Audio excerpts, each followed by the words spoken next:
The Colour of Magic by Terry Pratchett. The podcast versions of the original Facebook live readings by Matthew Ogden, the Bearded Wit. Please bear in mind, as usual, that these are live recordings, so there are the odd fluff here and there, the odd stumble, and quite often laughter, as the reader appreciates the humour along with you, the listener. Don't forget to like, share, and make sure that absolutely everybody you know that might like this is aware of these recordings. Thanks very much. Before we start, I would ask you to go over to patreon.com/thebeardedwit and become a patron of the podcast. This podcast is only possible because of the generosity of my patrons.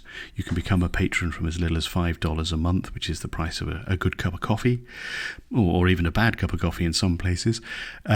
But that does mean that I'm able to keep recording this material and get it out there for you as soon as possible after broadcast on Facebook. So the link is patreon.com/thebeardedwit.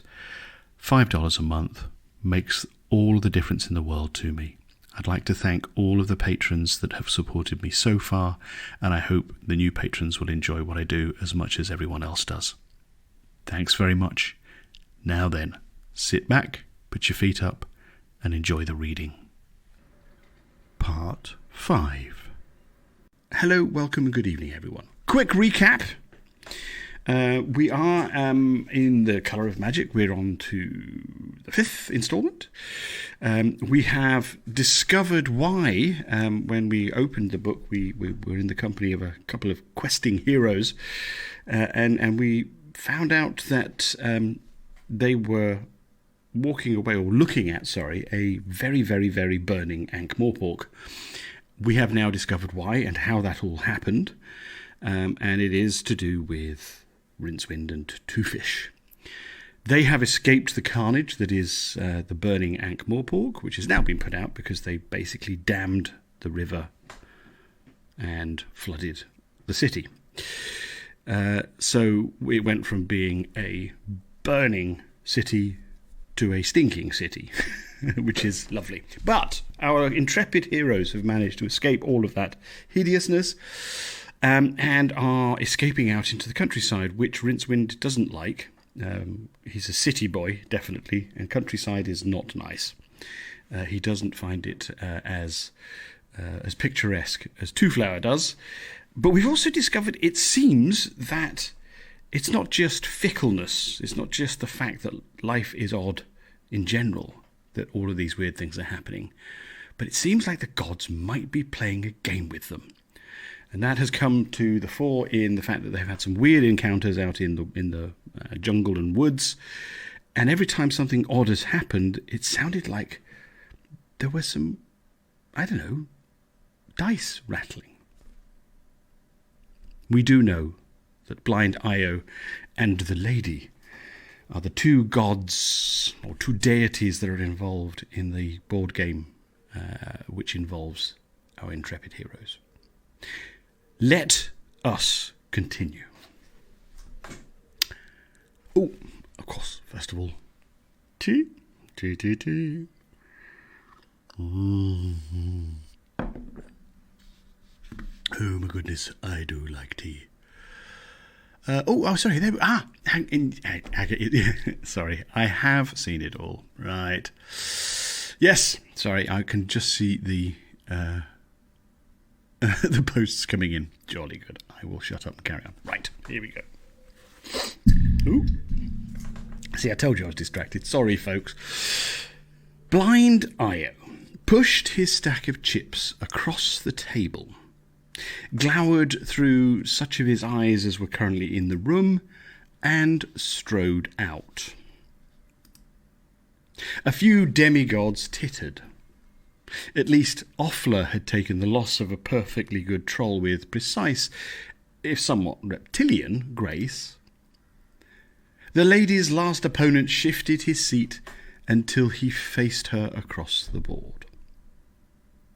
"Lord," she said politely. "Lady," he acknowledged. Their eyes met. He was a taciturn god. It was said that he had arrived in the Discworld after some terrible and mysterious incident in another eventuality. It is, of course, the privilege of gods to control their apparent outward form, even to other gods. The fate of the Discworld was currently a kindly man in late middle age. Greying hair, brushed neatly around features that a maiden would confidently proffer a glass of small beer to, should they appear at her back door. Fate had a face a kindly youth would gladly help over a style. Except for his eyes, of course. No deity can disguise the manner and nature of his eyes. The nature of the two eyes of the fate of the Discworld was this: that while at a mere glance they were simply dark, a closer look would reveal, too late, that they were but holes opening onto a blackness so remote, so deep, that the watcher would feel himself inexorably drawn into the twin pools of infinite night and their terrible, wheeling stars. The lady coughed politely and laid 21 white chips on the table. Then, from her robe, she took another chip, silvery and translucent, and twice the size of the others. The soul of a true hero always finds a better rate of exchange, and is valued highly by the gods. Fate raised an eyebrow. "And no cheating, lady," he said. "But who could cheat fate?" she asked. He shrugged. "No one. Yet everyone tries. And yet again, I believe I felt you giving me a little assistance against the others. But of course, so that the end game could be the sweeter, lady. And now..." He reached into his gaming box and brought forth a piece, setting it down on the board with a satisfied air. The watching deities gave a collective sigh. Even the lady was momentarily taken back. It was certainly ugly. The carving was uncertain, as if the craftsman's hands were shaking in horror of the thing taking shape under his reluctant fingers. It seemed to be all suckers and tentacles. "And mandibles," the lady observed. "And one great eye." "I thought such as he died out at the beginning of time," she said. "Mayhap our necrotic friend was loath even to go near this one," laughed Fate. He was enjoying himself. "It should never have been spawned." "Nevertheless," said Fate gnomically. He scooped up the dice into their usual box and then glanced up at her. "Unless," he added, "you wish to resign." She shook her head. "Play," she said. "You can match my stake." "Play." Rincewind knew what was inside trees. Wood. Sap. Possibly squirrels. Not a palace. Still, the cushions underneath him were definitely softer than wood. The wine in the wooden cup beside him was much tastier than sap. And there could be absolutely no comparison between a squirrel and the girl sitting before him, clasping her knees and watching him thoughtfully. And less mention was made of certain hints of furriness. The room was high, wide, and lit with a soft yellow light, which came from no particular source that Rincewind could identify. Through gnarled and knotted archways, he could see other rooms, and what looked like a very large winding staircase. And it looked like a perfectly normal tree from the outside, too. The girl was green, flesh green. Rincewind could be absolutely certain about that because all she was wearing was a medallion around her neck. Her long hair had a faintly mossy look about it. Her eyes had no pupils and were a luminous green. Rincewind wished he had paid more attention to anthropology lectures at university. She'd said nothing. Apart from indicating the couch and offering him the wine, she had done no more than sit watching him, occasionally rubbing a deep scratch on her arm. Rincewind hurriedly recalled that a dryad was so linked to her tree that she suffered wounds in sympathy. "Oh, sorry about that," he said quickly. "It was just an accident. I mean, there were these wolves and—" "You had to climb my tree, and I rescued you," said the dryad smoothly. "How lucky for you. And for your friend, perhaps." "Friend?" "The little man with the magic box," said the dryad. "Oh, sure, him," said Rincewind vaguely. "Yeah, I hope he's okay." "He needs your help." "He usually does. Did he make it to a tree too?" "He made it to the temple of Bel-Shamharoth." Rincewind choked on his wine. His ears tried to crawl into his head in terror of the syllables they had just heard. The Soul Eater. Before he could stop them, the memories came galloping back. Once, while a student of practical magic at Unseen University, and for a bet, he'd slipped into the little room off the main library. The room with the walls covered in protective lead pentagrams. The room no one was allowed to occupy for more than 4 minutes and 32 seconds, which was a figure arrived at after 200 years of cautious experimentation. He had, gingerly, opened the book, which was chained to the octagon pedestal in the middle of the rune-strewn floor, not lest someone steal it, but lest it escape. For it was the octavo, so full of magic that it had its own vague sentience.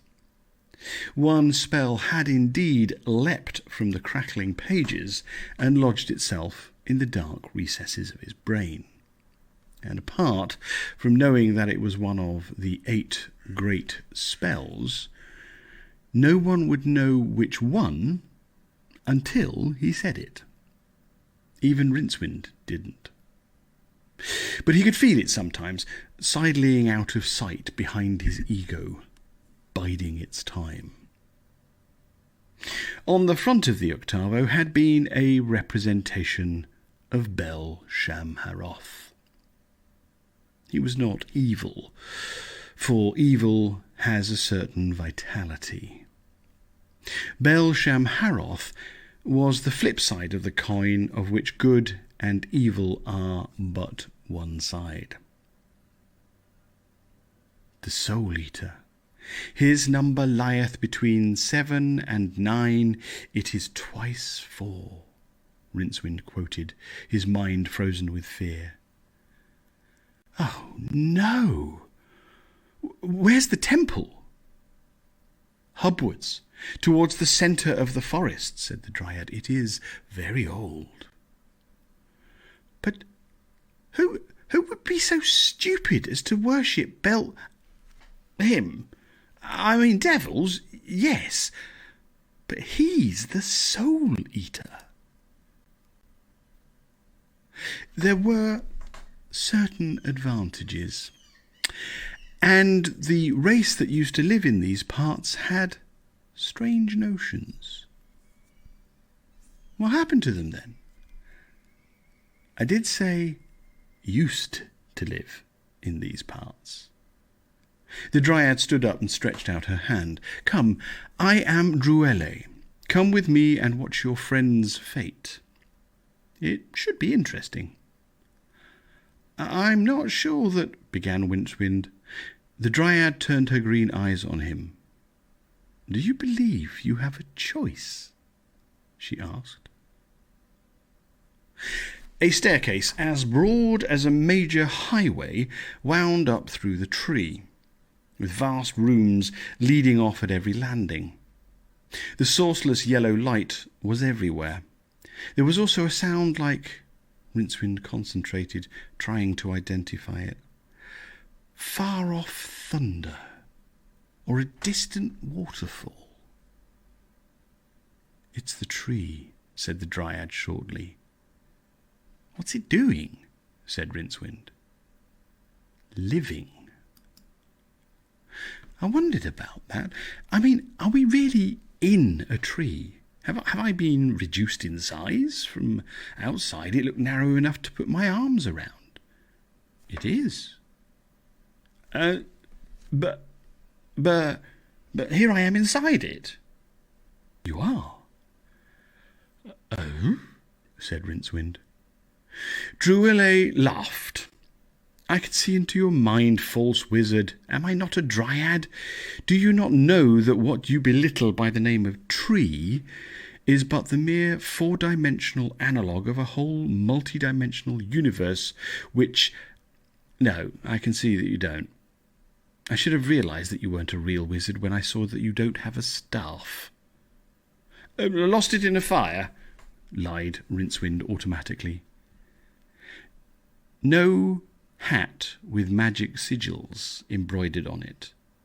It blew off. No familiar. It died.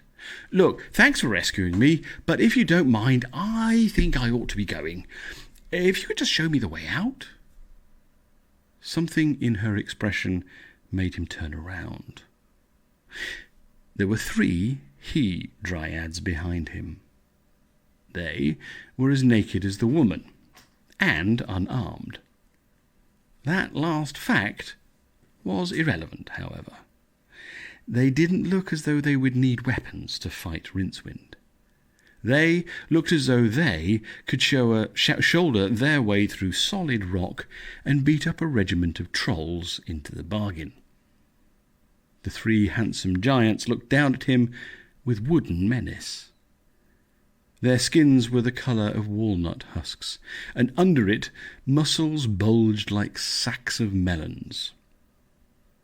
He turned around again and grinned weakly at Druelle. Life was beginning to take on a familiar shape again. I'm not rescued, am I? He said. I'm captured, right? Of course. And you're not letting me go. It was a statement. Druelle shook her head. You hurt the tree. But you are lucky. Your friend is going to meet Bel Shamharoth. You will only die. From behind, two hands gripped his shoulders in much the same way that an old tree root coils relentlessly around a pebble.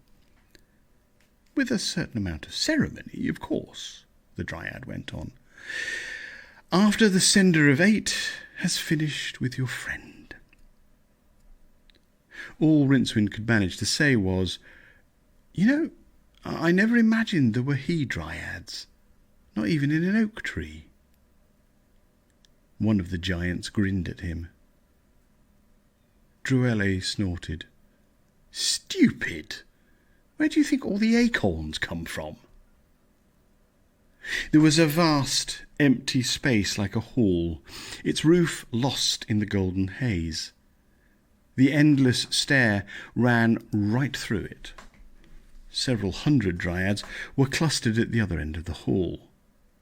They parted respectfully when Druelle approached, and stared through Rincewind as he was propelled firmly along behind.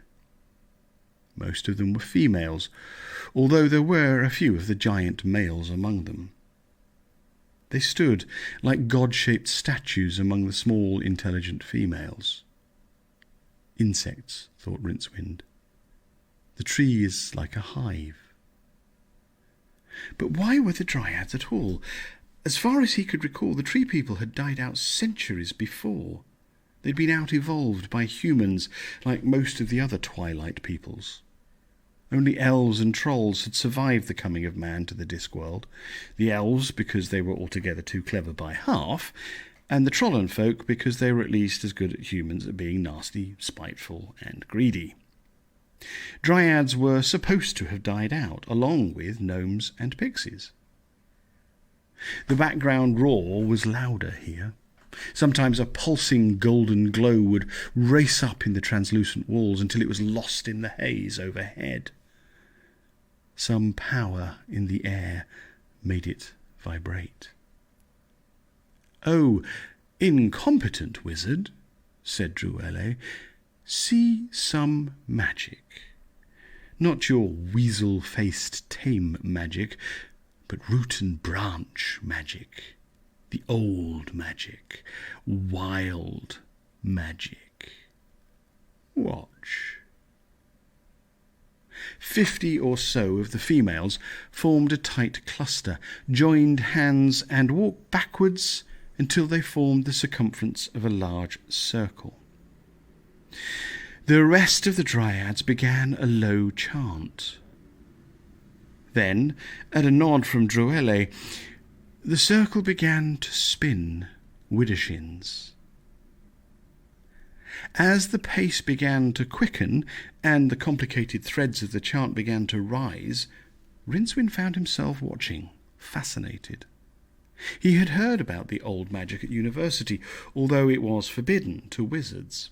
He knew that when the circle was spinning fast enough against the standing magical field of the Discworld itself in its slow turning, the resulting astral friction would build up a vast potential difference, which would earth itself by a vast discharge of the elemental magical force. The circle was a blur now, and the walls of the tree rang with the echoes of the chant. Rincewind felt a familiar sticky prickling in the scalp that indicated the build-up of a heavy charge of raw enchantment in the vicinity.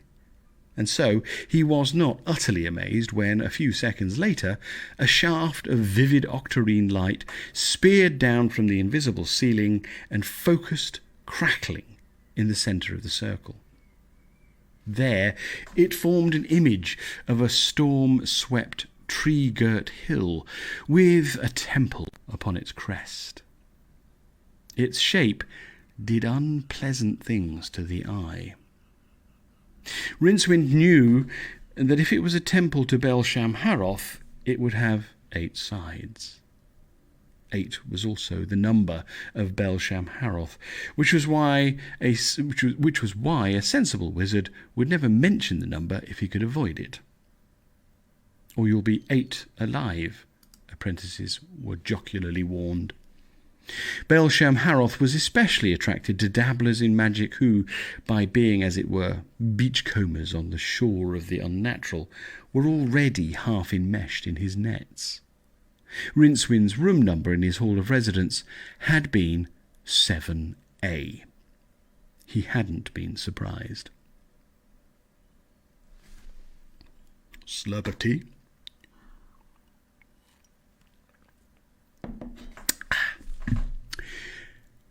Rain streamed off the black walls of the temple. The only sign of life was the horse tethered outside. It wasn't Twoflower's horse. For one thing, it was too big. It was a white charger, with hooves the size of meat dishes, and a leather harness a-glitter with ostentatious gold ornamentation. It was currently enjoying a nosebag. There was something familiar about it. Rincewind tried to remember where he'd seen it before. It looked as though it was capable of a fair turn of speed anyway, a speed which, once it had lumbered up to it, it could maintain for a long time. All Rincewind had to do was shake off his guards, fight his way out of the tree, find the temple, and steal the horse out from under whatever it was that Bel-Shamharoth used for a nose. "The sender of 8 has 2 for dinner, it seems," said Druelle, looking hard at Rincewind. "Who does that steed belong to, false wizard?" "I've no idea." "No? Well, it does not matter. We shall see soon enough." She waved a hand. The focus of the image moved inwards, darted through a great octagonal archway, and sped along the corridor within. There was a figure there, sidling along stealthily with its back against one wall. Rincewind saw the gleam of gold and bronze. There was no mistaking that shape. He'd seen it many times. The wide chest, the neck like a tree trunk, the surprisingly small head under its wild thatch of black hair, looking like a tomato on a coffin. He could put a name to the creeping figure, and that name was Hrun the Barbarian, or even Hrun the Barbarian. Much better. Harun was one of the Earth Circle's... Okay, I'll try that all over again. Here we go, children. Harun was one of the Circle C's more durable heroes. A fighter of dragons, a despoiler of temples, a hired sword, the king post of every street brawl. He could even, and unlike many heroes of Rincewind's acquaintance, speak words of more than 2 syllables, if given time and maybe a hint or 2. There was a sound on the edge of Rincewind's hearing. It sounded like several skulls bouncing down the steps of some distant dungeon. He looked sideways at his guards to see if they'd heard it. They all had their limited attention focused on Hrun, who was admittedly built along the same lines as themselves. Their hands were resting lightly on the wizard's shoulders. Rincewind ducked, jerked backwards like a tumbler, and came up running. Behind him he heard Druelle's shout, and he redoubled his speed. Something caught the hood of his robe, which tore off. A he-dryad, waiting at the stairs, spread his arms wide and grinned woodenly at the figure hurtling towards him. Without breaking his stride, Rincewind ducked again, so low that his chin was on a level with his knees, while a fist like a log sizzled through the air by his ear. Ahead of him, a whole spinney of the treemen awaited. He spun around, dodged another blow from the puzzled guard, and sped backwards toward the circle, passing on the way the dryads who were pursuing him, and leaving them as disorganized as a set of skittles. But there was still more in front, pushing their way through the crowds of females and smacking their fists into the horny palms of their hands with anticipatory concentration. "Stand still, false wizard," said Druelle, stepping forward. Behind her, the enchanted dancers spun on. The focus of the circle was now drifting along a violet-lit corridor. Rincewind cracked. "Will you knock that off?" he snarled. Let's just get this straight, right? I am a real wizard.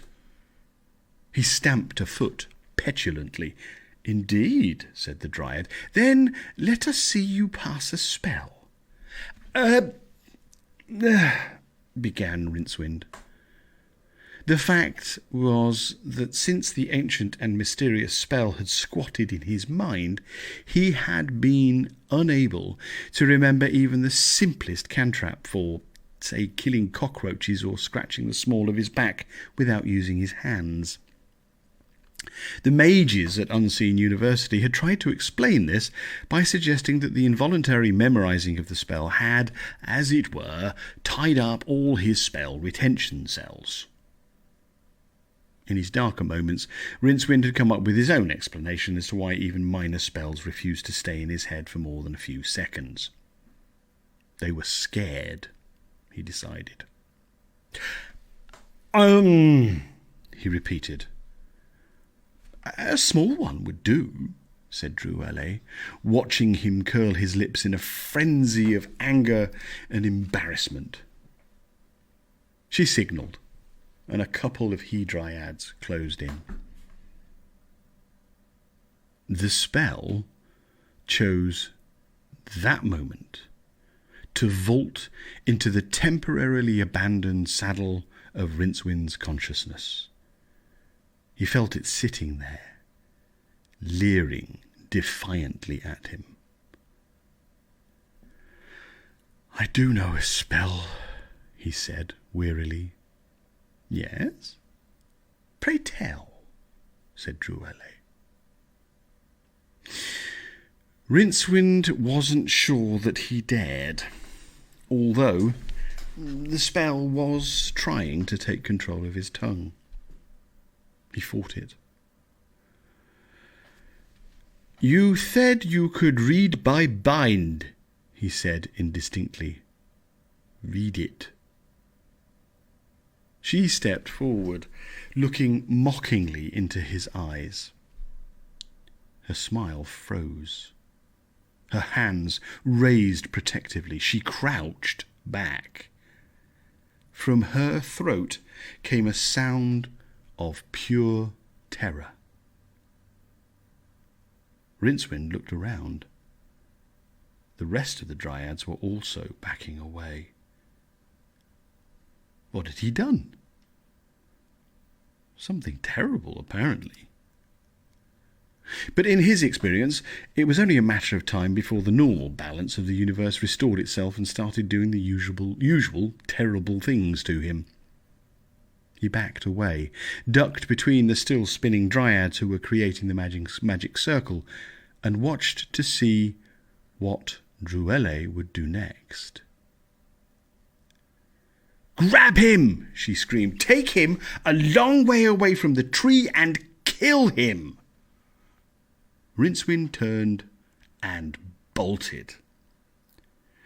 All across the focus of the circle, there was a brilliant flash. There was a sudden darkness.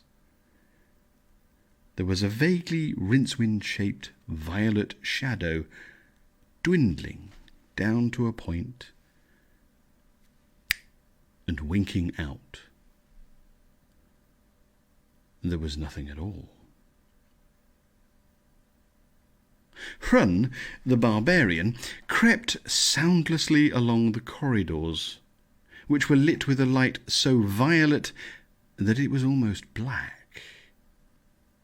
His earlier confusion was gone. This was obviously a magical temple. That explained everything. It explained why, earlier in the afternoon, he had espied a chest by the side of the track while riding through this benighted forest. Its top was invitingly open, displaying much gold, but when he had leapt off his horse to approach it, the chest had sprouted legs and had gone trotting off into the forest, stopping again a few 100 yards away. Now, after several hours of teasing pursuit, he had lost it in these hell-lit tunnels. On the whole, the unpleasant carvings and occasional disjointed skeletons he passed held no fears for Hrun. This was partly because he was not exceptionally bright, while being at the same time exceptionally unimaginative. But it was also because odd carvings and perilous tunnels were all in a day's work.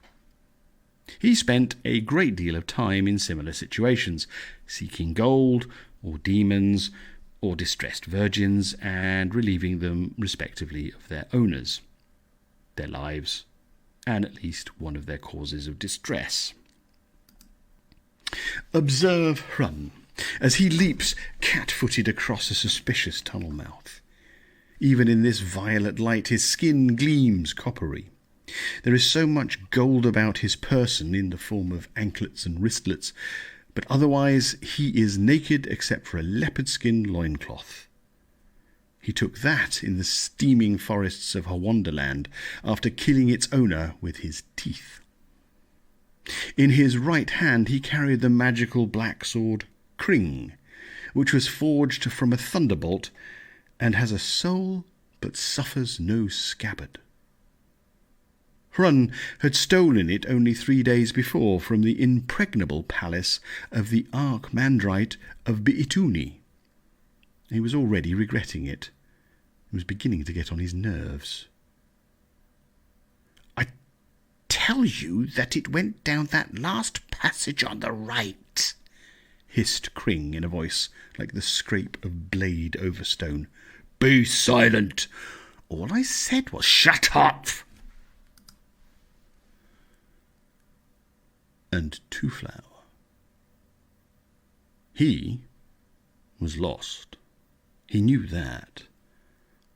Either the building was much bigger than it looked, or he was now on some wide underground level without having gone down any steps, or, as he was beginning to suspect, the inner dimensions of the palace disobeyed a fairly basic rule of architecture by being bigger than the outside.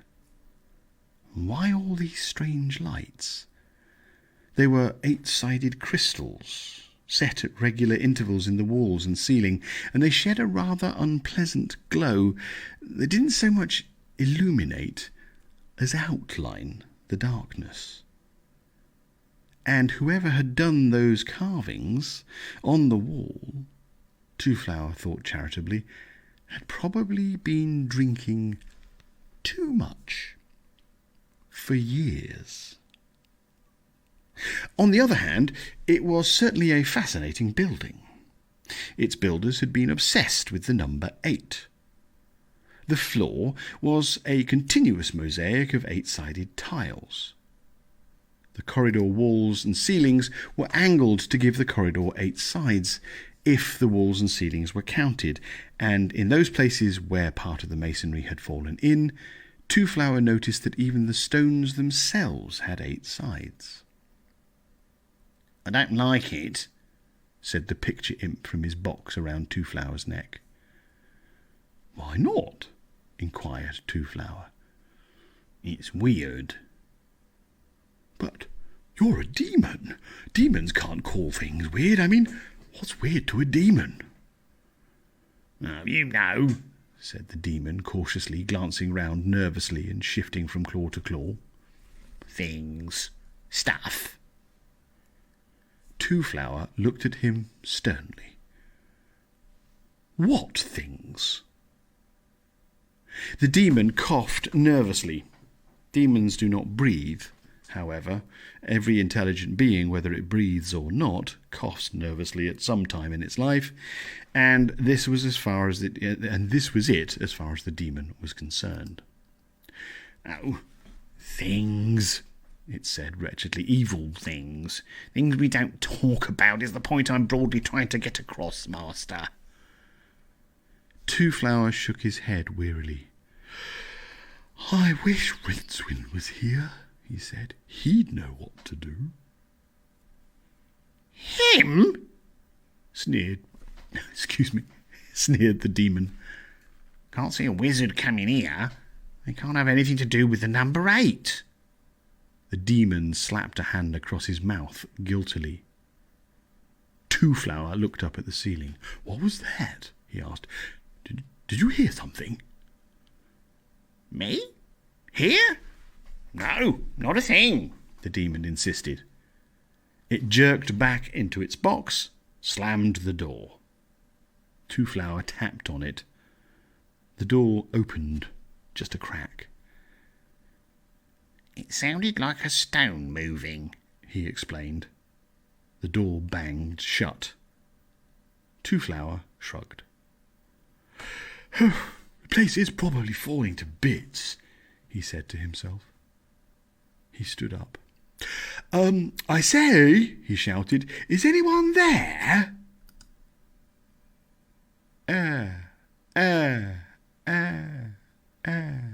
Replied the dark tunnels. Hello, he tried. Lo, lo, lo, lo. I know there's somebody here. I just heard you playing dice. Ice, ice, ice. Look, I had just... Twoflower stopped. The reason for this was the bright point of light that had popped into existence a few feet from his eyes. It grew rapidly, and after a few seconds was the tiny, bright shape of a man. At this stage, it began to make a noise, or rather, Twoflower started to hear the noise it had been making all along. It sounded like a sliver of a scream, caught in one long instant of time. The iridescent man was now doll-sized, a tortured shape tumbling in slow motion while hanging in mid-air. Twoflower wondered why he had thought of the phrase "a sliver of a scream," and began to wish he hadn't. It was beginning to look like Rincewind. The wizard's mouth was open. His face was brilliantly lit by the light of what? Strange suns. Twoflower found himself thinking.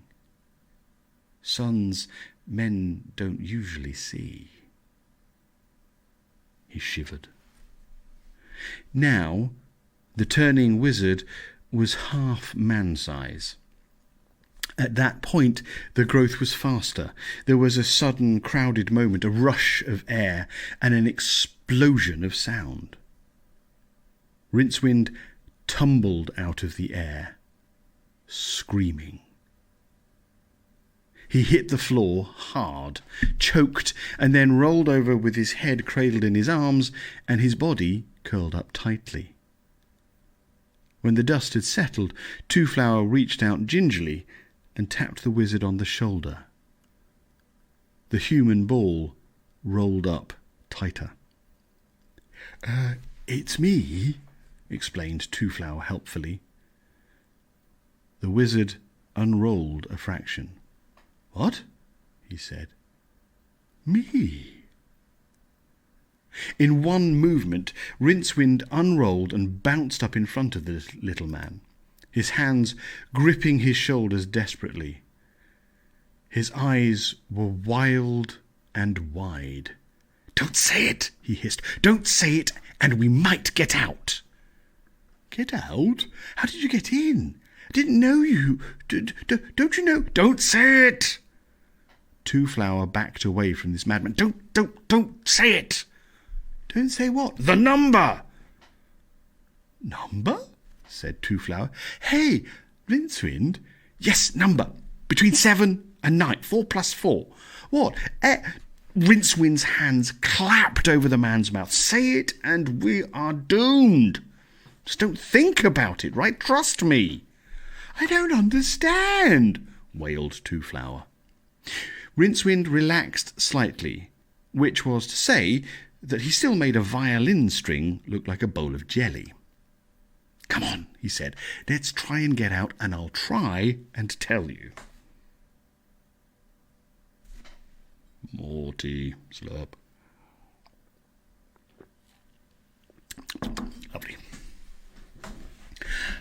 After the first age of magic, the disposal of grimoires began to become a severe problem on the Discworld. A spell is still a spell even when imprisoned temporarily in parchment and ink. It has potency. This is not a problem while the book's owner still lives.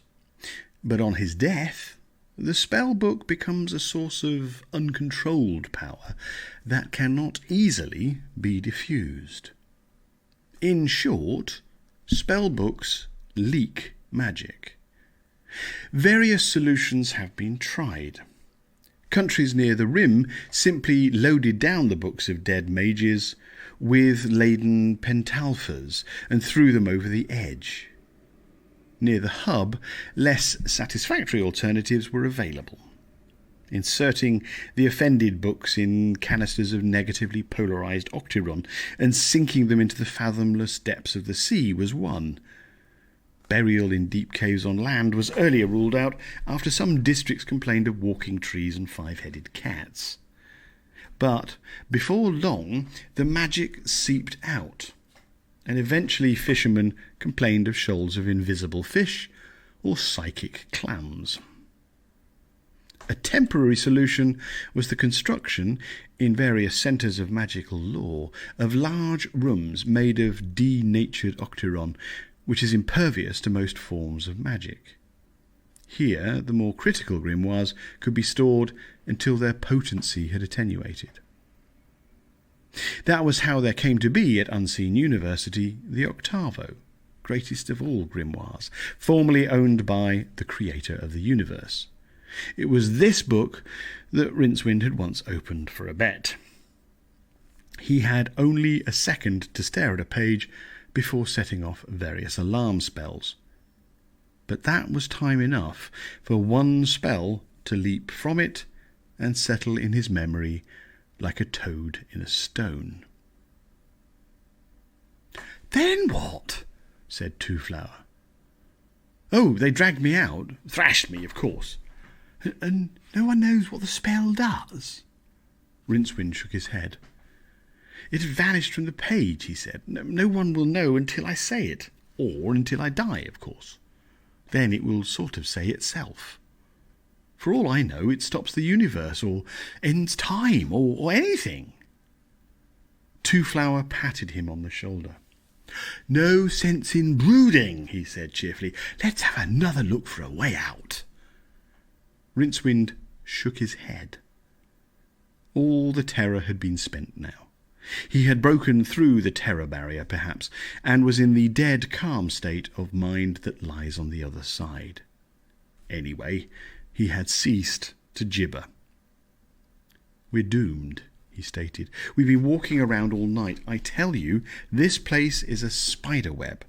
It doesn't matter which way we go, we'll end up in the centre." "It was kind of you to come looking for me anyway," said Twoflower. "How did you manage exactly? It was very impressive." "Oh, well," began the wizard awkwardly, "I just thought I can't leave old Twoflower there, and so what we've got to do now is find this Belsham Haroth person, explain things to him, and perhaps he'll let us out," said Twoflower. Rincewind ran a finger around his ear.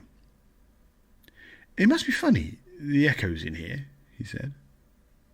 "I thought I heard you use words like find and explain." "That's right." Rincewind glared at him in the hellish purple glow. "Find Belsham Haroth," he said. "Yes, we don't have to get involved." "Find the soul renderer and not get involved. Just give him a nod, I suppose, and ask the way to the exit. Explain things to the sender of the Rincewind bit off the end of the word just in time and finished. "You are insane! Hey, come back!" He darted down the passage after Twoflower, and after a few moments came to a halt with a groan. The violet light was intense here, giving everything new and unpleasant colours. This wasn't a passage. It was a wide room with walls to a number that Rincewind didn't dare to contemplate. And it had a 7A passages radiating from it. Rincewind saw, a little way off, a low altar with the same number of sides as 4 times 2. It didn't occupy the centre of the room, however. The centre was occupied by a huge stone slab with twice as many sides as a square. It looked massive. In the strange light, it appeared to be slightly tilted, with one edge standing proud of the slabs around it. Twoflower was standing on it. "Hey, Rincewind, look what's here!" The luggage came ambling down one of the other passages that radiated from the room. "That's great," said Rincewind. "Fine, it can lead us out of here. Now!" Twoflower was already rummaging in the chest. Yes, he said. "After I've taken a few pictures, just let me fit the attachment. I said now!" Rincewind stopped. Hrun, the barbarian, was standing in the passage mouth, directly opposite him, a great black sword held in one ham-sized fist. "You?" said Hrun uncertainly. "Ha! Yes," said Rincewind. "Hrun, isn't it? Long time no see. What brings you here?" Hrun pointed at the luggage. "That," he said. This much conversation seemed to exhaust Hrun. Then he added, in a tone that combined statement, claim, threat, and ultimatum, "Mine." "It belongs to Twoflower here," said Rincewind. "Here's a tip. Don't touch it."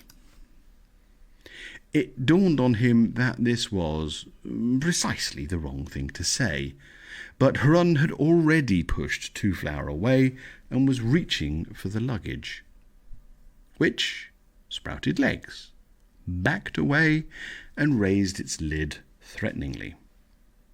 In the uncertain light, Rincewind thought he could see rows of enormous teeth, white as bleached beechwood. "Hrun," he said quickly, "there's something I ought to tell you." Hrun turned a puzzled face to him. "What?" he said. "It's about numbers. Look, you know, if you add 7 and 1, or 3 and 5, or take 2 from 10, you get a number. While you're here, don't say it, and we might all stand a chance of getting out of here alive, or merely just dead." "Who's he?" said Twoflower. He was holding a cage in his hands, dredged from the bottommost depths of the luggage. It appeared to be full of sulking pink lizards. "I am Hrun," said Hrun proudly. Then he looked at Rincewind. "What?" he said. "Just don't say it, okay, Rincewind?" "Oh, we'll try that again." "Just don't say it, okay?" said Rincewind. He looked at the sword in Hrun's hand. It was black, the sort of black that is less a colour than a graveyard of colours, and there was a highly ornate runic inscription upon the blade. More noticeable still was the faint octarine glow that surrounded it. The sword must have noticed him too, because it suddenly spoke in a voice like a claw being scraped across glass. "Strange," it said. "Why can't he say 8? "8! Hate! 8!" said the echoes. There was the faintest of grinding noises, deep under the earth. And the echoes, although they became softer, refused to die away. They bounced from wall to wall, crossing and recrossing, and the violet light flickered in time with the sound. "You did it!" screamed Rincewind. "I said you shouldn't say 8. He stopped, appalled at himself. But the word was out now, and joined its colleagues in the general susurration. Rincewind turned to run, but the air suddenly seemed to be thicker than treacle. A charge of magic, bigger than he had ever seen, was building up. When he moved, in painful slow motion, his limbs left trails of golden sparks that traced their shape in the air. Behind him there was a rumble as the great octagonal slab rose into the air, hung for a moment on one edge, and crashed down on the floor. Something thin and black snaked out of the pit and wrapped itself around his ankle. He screamed as he landed heavily on the vibrating flagstones. The tentacle started to pull him across the floor. Then Twoflower was in front of him, reaching out for his hands. He grasped the little man's arms desperately, and they lay looking into each other's faces. Rincewind slid on, even so. "What's holding you?" he gasped. Nothing," said Twoflower. "What's happening?" I'm being dragged into this pit. What do you think?" Oh, Rincewind, I'm sorry." "You're sorry?"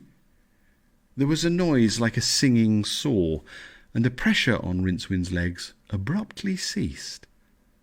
He turned his head and saw Hrun crouched by the pit, his sword a blur as it hacked at the tentacles racing out towards him. Twoflower helped the wizard to his feet, and they crouched by the altar stone, watching the manic figure as it battled the questing arms. "It won't work," said Rincewind. "The sender can materialize tentacles. What are you doing?" Twoflower was feverishly attaching the cage of subdued lizards to the picture box, which he had mounted on a tripod. "I've just got to get a picture of this," he muttered. It's stupendous. Can you hear me, imp?" The picture imp opened its tiny hatch, glanced momentarily at the scene around the pit, and vanished into the box. Rincewind jumped as something touched his leg and brought his heel down on a questing tentacle. "Come on," he said. "Time to go zoom." He grabbed Twoflower's arm, but the tourist resisted. "Run away and leave Hrun with that thing?" he said. Rincewind looked blank. "Why not? It's his job." "But it'll kill him." "Well, could be worse," said Rincewind. "What?" "It could be us." Rincewind pointed out logically. "Come on." Twoflower pointed. Hey, he said. "It's got my luggage." Before Rincewind could restrain him, Twoflower ran around the edge of the pit to the box, which was being dragged across the floor while its lid snapped ineffectually at the tentacle that held it. The little man began to kick at the tentacle in fury. Another one snapped out of the melee around him. Another one snapped out of the melee around Hrun and caught him around the waist. Hrun himself was already an indistinct shape amid the tightening coils. Even as Rincewind stared in horror, the hero's sword was wrenched from his grasp and hurled against a wall. "Your spell!" shouted Twoflower. Rincewind did not move. He was looking at the thing rising out of the pit. It was an enormous eye, and it was staring directly at him. He whimpered as a tentacle fastened itself around his waist. The words of the spell rose, unbidden, in his throat. He opened his mouth as in a dream, shaping it around the first barbaric syllable. Another tentacle shot out like a whip and coiled around his throat, choking him. Staggering and gasping, Rincewind was dragged across the floor. One flailing arm caught Twoflower's picture box as it skittered past on its tripod. He snatched it up instinctively, as his ancestors might have snatched up a stone when faced with a marauding tiger. If only he could get enough room to swing it against the eye. The eye filled the whole universe in front of him. Rincewind felt his will draining away like water from a sieve. In front of him, the torpid lizards stirred in their cage in the picture box. Irrationally, as a man about to be beheaded notices every scratch and stain on the executioner's block, Rincewind saw that they had overlarge tails that were bluish-white, and, he realised, throbbing alarmingly. As he was drawn towards the eye, the terror-struck Rincewind raised the box protectively. And at the same time, he heard the picture imp say, "They're about ripe now. Can't hold them any longer. Everyone smile, please." There was a flash of light, so white and so bright that it didn't seem like light at all. Bel Shamharoth screamed, a sound that started in the far ultrasonic and finished somewhere in Rincewind's bowels. The tentacles went momentarily as stiff as rods, hurling their various cargoes around the room before bunching up protectively in front of the abused eye. The whole mass dropped into the pit, and a moment later the big slab was snatched up by several dozen tentacles and slammed into place, leaving a number of thrashing limbs trapped around the edge.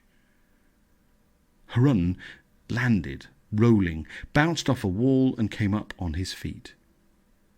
He found his sword and started to chop methodically at the doomed arms. Rincewind lay on the floor, concentrating on not going mad. A hollow wooden noise made him turn his head. The luggage had landed on its curved lid. Now it was rocking angrily and kicking its little legs in the air. Warily, Rincewind looked around for Twoflower.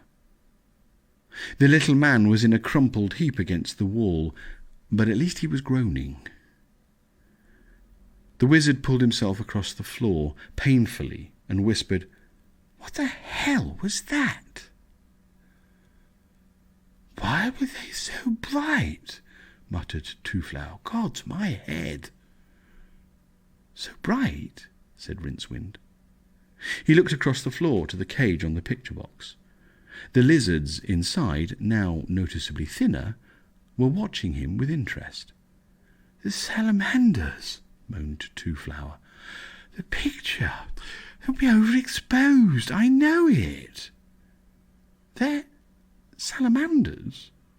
asked Rincewind incredulously. "Of course. Standard attachment." Rincewind staggered across to the box and picked it up. He'd seen salamanders before, of course, but they'd been small specimens. They had also been floating in a jar of pickle in the Curobiological Museum down in the cellars of the Unseen University, since live salamanders were extinct around the Circle C. He tried to remember the little he knew about them. They were magical creatures. They also had no mouths, since they subsisted entirely on the nourishing quality of the octarine wavelength in the Discworld's sunlight, which they absorbed through their skins. Of course, they also absorbed the rest of the sunlight as well, storing it in a special sac until it was excreted in the normal way. A desert inhabited by Discworld salamanders was a veritable lighthouse at night. Rincewind put them down and nodded grimly.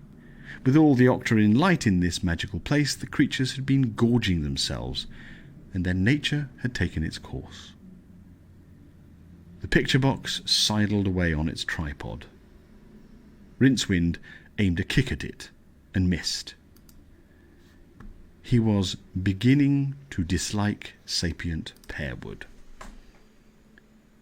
Something small stung his cheek. He brushed it away irritably. He looked around at a sudden grinding noise, and a voice like a carving knife cutting through silk said, "This is very undignified." "Shut up," said Hrun. He was using Kring to lever the top off the altar. He looked up at Rincewind and grinned. Rincewind hoped that rictus-strung grimace was a grin. "Mighty magic," commented the barbarian, pushing down heavily on the complaining blade with the hand the size of a ham. "Now we share the treasure, eh?" Rincewind grunted as something small and hard struck his ear. There was a gust of wind, hardly felt. "How do you know there's treasure in there?" he said. Hrun heaved and managed to hook his fingers under the stone. "You find choke apples under a choke apple tree," he said. "You find treasure under a altar. Logic." He gritted his teeth. The stone swung up and landed heavily on the floor. This time something struck Rincewind's hands heavily. He clawed at the air and looked at the thing he'd caught. It was a piece of stone with 5+3 sides. He looked up at the ceiling.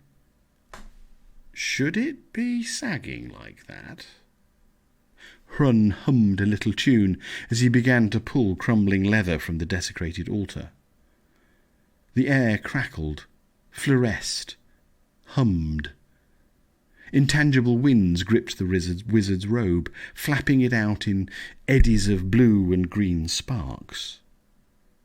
Around Rincewind's head, mad half-formed spirits howled and gibbered as they were sucked past.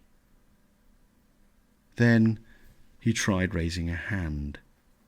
It was immediately surrounded by a glowing octarine corona as the rising magical wind roared past. The gale raced through the room without stirring one iota of dust, yet it was blowing Rincewind's eyelids inside out. It screamed along the tunnels, its banshee wail bouncing madly from stone to stone. Twoflower staggered up, bent double in the teeth of the astral gale. "What the hell is this?" he shouted. Rincewind half turned. Immediately the howling wind caught him, nearly pitching him over. Poltergeist eddies, spinning in the rushing air, snatched at his feet.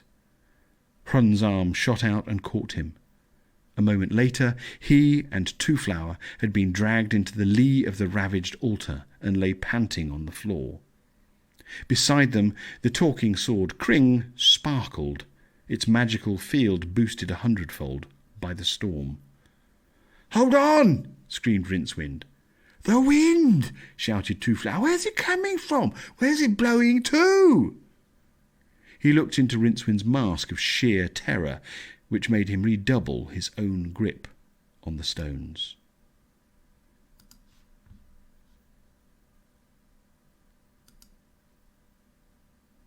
"We're doomed," murmured Rincewind, while overhead the roof cracked and shifted.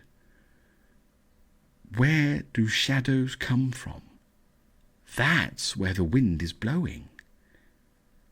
What was in fact happening, as the wizard knew, was that the abused spirit of Bel-Sham-Haroth what was in fact happening, as the wizard knew, was that as the abused spirit of Bel-Sham-Haroth sank through the deeper chthonic planes, His brooding spirit was being sucked out of the very stones into the region which, according to the Discworld's most reliable priests, was both under the ground and somewhere else. In consequence, his temple was being abandoned to the ravages of time, who, for thousands of shamefaced years, had been reluctant to go near the place. Now, the suddenly released accumulated weight of all those pent-up seconds was bearing down heavily on the unbraced stones. Hrun glanced up at the widening cracks and sighed. Then he put 2 fingers into his mouth and whistled. Strangely, the real sound sang out loudly over the pseudo-sound of the widening astral whirlpool that was forming in the middle of the great octagonal slab. It was followed by a hollow echo which sounded, Rincewind fancied, strangely like the bouncing of strange bones. Then came a noise with no hint of strangeness. It was hollow hoofbeats. Hrun's warhorse cantered through a creaking archway and reared up by its master, its mane streaming in the gale. The barbarian pulled himself to his feet, slung his treasure bags into a sack that hung from the saddle, then hauled himself onto the beast's back. He reached down and grabbed Twoflower by the scruff of his neck, dragging him across the saddle tree. As the horse turned around, Rincewind took a desperate leap and handed behind Hrun, who raised no objection. The horse pounded, sure-footed along the tunnels, leaping sudden slides of rubble and adroitly stepping huge stones as they thundered down from the straining roof. Rincewind, clinging on grimly, looked behind them. No wonder the horse was moving so swiftly. Close behind, speeding through the flickering violet light, were a large ominous-looking chest and a picture box that skittered around dangerously on its 3 legs. So great was the ability of sapient Pearwood to follow its master anywhere, the grave goods of dead emperors had traditionally been made of it. They reached the outer air a moment before the octagonal arch finally broke and smashed into the flags. The sun was rising. Behind them, a column of dust rose as the temple collapsed in on itself. But they did not look back. That was a shame, because Twoflower might have been able to obtain pictures unusual even by Discworld standards. There was movement in the smoking ruins. They seemed to be growing a green carpet. Then an oak tree spiralled up, branching out like an exploding green rocket, and was in the middle of a venerable copse even before the tips of its aged branches had stopped quivering. A beech burst out like a fungus, matured, rotted, and fell in a cloud of tinder dust amid its struggling offspring. Already the temple was half buried in a heap of mossy stones. But time, initially having gone for the throat, was now setting out to complete the job. The boiling interface between decaying magic and ascendant entropy roared down the hill and overtook the galloping horse, whose riders, being themselves creatures of time, completely failed to notice it. But it lashed into the enchanted forest with the whip of centuries. "Impressive, isn't it?" observed a voice by Rincewind's knees as the horse cantered through the haze, decaying timber and falling leaves. The voice had an eerie metallic ring to it. Rincewind looked down at Kring the sword. It had a couple of rubies set in the pommel. He got the impression they were watching him. From the moorland, rimwards of the wood, they watched the battle between the trees and time, which could only have one ending. It was a sort of cabaret of the main business of the halt, which was the consumption of quite a lot of bear, which had incautiously come within bowshot of Hrun. Rincewind watched Hrun over the top of his slab of greasy meat, Hrun going about the business of being a hero. He realised that was quite different to the wine-bibbing, carousing Hrun who occasionally came to Ankh-Morpork. He was cat-cautious, lithe as a panther, and thoroughly at home. And I've survived Bel Shamharoth, Rincewind reminded himself. Fantastic.